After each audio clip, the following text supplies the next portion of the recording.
মানুষ অনেক কিছু ভাবছে, মানুষ বলছে আমি এই জিনিসটা করব না, কি করব না, আমি পাপ করব না, কিন্তু মানুষটা পাপ কাজ থেকে বেঁচে থাকতে পারছে না। মানুষ বলবো আমি গুনাহ করব না, সে গুনাহ থেকে মুক্তি পাচ্ছে না। কারণ কি? এইদিকে একটু গবেষণা দেন। আমি পাপ করব না, ওয়াদা করার পরও আমি এক সপ্তাহ পর আবার পাপ করছি। আমি তওবা করেছি আর পাপ করব না বা গুনাহ করব না, তারপর সে গুনার মধ্যে লিপ্ত হয়ে গেছে। কারণ গবেষণা করে গুনার উৎসটা থাকে, আপনার পাপের উৎসটা থাকে। পাপের উৎসটা হয়েছে ইবলিশ। ইবলিশ আপনার সঙ্গে মিশে আছে, ওই ইবলিশ থেকে আপনি মুক্ত হইতে হবে। যতক্ষণ পর্যন্ত আপনি ইবলিশ তাড়াইতে না পারবেন ততক্ষণ পর্যন্ত আপনি তওবা করলেও পাপ করবেন। কারণ আপনার দেহের ভিতরে পাপের উৎসটা যে সে কিন্তু আপনার দেহের সাথে মিশে গেছে, সে তাকে যদি আপনি বহিষ্কার করতে না পারেন আপনি কিন্তু পাপ থেকে মুক্তি পাবেন না। এই জন্য আল্লাহ পাক বলে দিল পবিত্রতা অর্জন করো। যতক্ষণ পর্যন্ত তোমরা পবিত্রতা অর্জন না করবে ততক্ষণ পর্যন্ত তোমরা পাপ থেকে মুক্তি পাবে না। আপনি গুনাহ করছেন, পবিত্রতা অর্জন করেন নাই। যদি পবিত্রতা অর্জন করতেন তাহলে গুনাহ থেকে মুক্তি পাইতেন। আপনি পবিত্রতা কিভাবে অর্জন করবেন? আপনাকে একটা উদাহরণ দিয়ে বলা যায়, আমার জামাটার মধ্যে একটু ময়লা পড়ছে, আমি যদি ময়লাটা চিনতে পারি, বুঝতে পারি যে আমার জামার মধ্যে ময়লা আছে, তখন যদি আমি ওয়াশ করতে যাব, পরিষ্কার করতে যাব।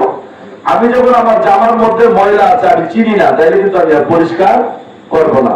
পবিত্রতা অর্জন করতে হলে আপনাকে অপবিত্র বস্তুটা কি এটা আগে বুঝেন। যতক্ষণ পর্যন্ত আপনি অপবিত্র বস্তু বুঝতে না পারবেন ততক্ষণ কিন্তু আপনি পরিষ্কার হইতে পারবেন না।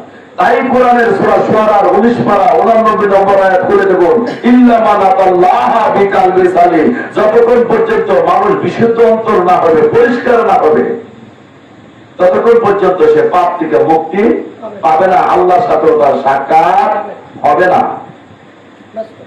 তাই আপনি বিশুদ্ধ অন্তর কিভাবে হবেন? আপনি যদি পবিত্রতা অর্জন করতে হয়, অপবিত্র বস্তুটা কি আগে শিখুন, জানুন।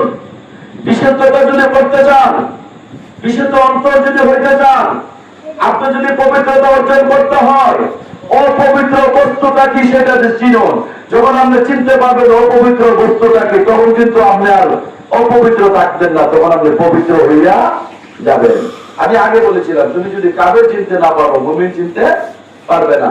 তুমি যদি অপবিত্র বস্তুটাকে যদি বুঝতে না পারো তুমি পবিত্র হইতে পারবে না। তাইলে আমরা চলে যাই, আপনাদের কাছে জিজ্ঞাসা করি আমাদের প্রথম মানুষকে বলেন তো দেখি। প্রথম মানুষ আদম আলাইহিস সালাম, তিনি কি পবিত্র ছিলেন না অপবিত্র ছিলেন? তিনি তো পবিত্রই ছিলেন। তিনি বাস করছিলেন কই? জান্নাতে। জান্নাতে কি অপবিত্র থাকতে পারে? তাহলে আদম আলাইহিস সালাম পবিত্র ছিলেন। আদম আলাইহিস সালামকে ফেরেশতাদেরকে দিয়ে সাজদা করেছিলেন, ফেরেশতারা কি পবিত্র না? ফেরেশতারা যদি পবিত্র হয় আর আদম নবী যদি অপবিত্র হয় তাহলে কি ফেরেশতারা দিয়ে সাজদা করাইতো? ফেরেশতারা সাজদা প্রমাণ করে আদম নবী পবিত্রই ছিলেন। আদম নবী যদি পবিত্র হয়, আমরা বলি আদম, আমরা আদমের বংশধর। আল্লাহ কেন বলবো আমরা পবিত্র হওয়ার জন্য? বুঝেন না কথাটা? আমাদের আদি বাবা যদি পবিত্র হয়, আপনি কি আদম সন্তান না? তো আপনাকে আল্লাহ বলে কেন তুমি পবিত্র হও? আমি যদি বাংলাতে কথা বলি আমার ছেলে কিভাবে কথা বলবে? হিন্দিতে বলবে না বাংলায় বলবে? আমার বাবা আদি বাবা যদি পবিত্র হয় তো আমিও তো পবিত্রই হবো। আমাকে অপবিত্র বলো কেন? কারণ কি? গবেষণা করেন, বুঝেন নাই? আমাদের আদি বাবা আদম আলাইহিস সালাম যখন আল্লাহ পাক সৃষ্টি করেন তখন পবিত্র অবস্থায় সৃষ্টি করেছিলেন। পবিত্র অবস্থায় সৃষ্টি করেছিলেন, তার প্রমাণ কি? আদম আলাইহিস সালাম বেহেশতের মধ্যে ছিলেন, বেহেশতে কোনোদিন অপবিত্র বস্তু থাকতে। আরেকটা প্রমাণ দেন, ফেরেশতারা কি পবিত্র না অপবিত্র? পবিত্র। ফেরেশতা দিয়া অপবিত্র বস্তুর সাজদা করাইতে পারে না। আদম আলাইহিস সালাম পবিত্রই ছিলেন, ফেরেশতা সেই জন্যই তাকে সাজদা করেছিলেন। তাহলে আদম আলাইহিস সালাম যদি পবিত্র হয়, ফেরেশতারা পবিত্র, ফেরেশতারা যদি সাজদা করে থাকে, আমরা হয়েছি আদম সন্তান, বনি আদম। আমাদেরকে কেন আল্লাহ পবিত্র হওয়ার জন্য বললো? আমরা কেন অপবিত্র? এটা কি ভাবলেন? শুনেন, কেন আমরা অপবিত্র? যখন আল্লাহ পাক আদম নবীকে তৈরি করলেন, সূরা হিজরের 29 নম্বর আয়াত খুলে দেব, সূরা কাফের 50 নম্বর আয়াত খুলে দেব, সূরা বাকারার 34 নম্বর আয়াত খুলে দেব, সূরা বনী ইসরাইলের 61 নম্বর আয়াত খুলে দেব। একই কথা বারংবার আসছে। আদম তৈরি করার পরে আল্লাহ পাক বলে দিলেন, ওয়াসজুদু লি আদম, আদমের নিমিত্তে সিজদা করো। কাকে সিজদার মালিক কে? আল্লাহ। এখানে কিন্তু আদমকে সিজদা বলা হয় না, আয়াতটা ভালো করে দেখেন। ওয়াসজুদু লি আদম, আদমের নিমিত্তে করো। আদম সিজদার মালিক নয়, সিজদার মালিক কে? আল্লাহ। সূরা হিজরের 29 নম্বর আয়াত খুলে দেব, যখন আমি আদমকে সুদান করব তখন তোমরা সিজদা করিও না, যখন আদমের ভিতরে আমি আল্লাহ রূহ উৎকার করব তখন তোমরা সিজদা করিও। তাইলে সিজদার মালিক আল্লাহ। আল্লাহ আদমের ভিতরে যাওয়ার আগে সিজদা নিষেধ, আল্লাহ আদমের ভিতরে ঢুকার পরে সিজদার কথা আসছে। তাইলে সিজদা পাইল কে? কিবলা হইল কে? কিবলা হইল আদম। তাইলে সিজদা সেদিন কে দিল না? ইবলিস সিজদা দিল না। ইবলিস সিজদা না দিয়ে সেদিন সে কি হইল? কাফের না?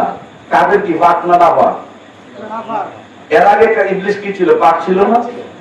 আদমকে সিজদা না দিয়ে আল্লাহর কথা অবাধ্য হওয়ার পরে ইবলিস আর পাক হইল না, সে নাপাক হইয়া আল্লাহ পাক জিজ্ঞাসা করলেন, আদম, সূরা ফাতির 72 75 নম্বর আয়াত খুলে দেখুন, আমি নিজ হাত দ্বারা যে ধৈর্য ধরে আদম তৈরি করেছি, তোমাকে কে নিষেধ করলো সিজদা না দেওয়ার?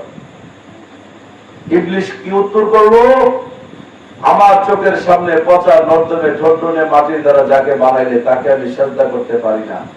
সূরা আরাফের 12 নম্বর আয়াত খুলে দেখুন, ইবলিস বলল, সে হইল মাটির তৈরি, আমি হইছি আগুনের। আগুনের হইয়া আমি মাটির বস্তুকে সিজদা করতে।